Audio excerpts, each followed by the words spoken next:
নমস্কার। আপনি কি জানেন আপনার শনি সাড়ে সাথে চলছে? অর্থাৎ আপনার রাশি কি কুম্ভ, মীন অথবা মেষ?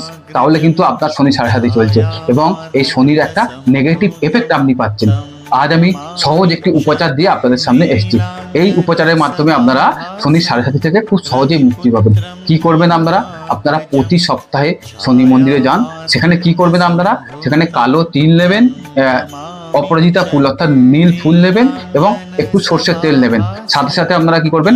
8টা ধূপকাঠি নেবেন, 8টা বাতি নেবেন এবং 8 টাকা কাঁচা নেবেন, মানে 8টা কাঁচা টাকার কয়েন নেবেন। আপনারা শনি মন্দিরে গিয়ে পুজো দিন এবং সেখানে বসে আপনারা কি করবেন? শনিদেবের মন্ত্র ওম সাং শনিশ্চরায় নমঃ, এই মন্ত্রটি 108 বার পাঠ করুন।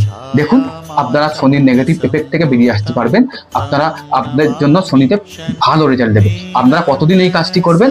আপনারা 8 সপ্তাহ পর 8 সপ্তাহ এই কাজটি করুন। শনিদেব আপনাদের প্রতি প্রসন্ন হবে। সকলে ভালো থাকুন, সুস্থ থাকুন। নমস্কার।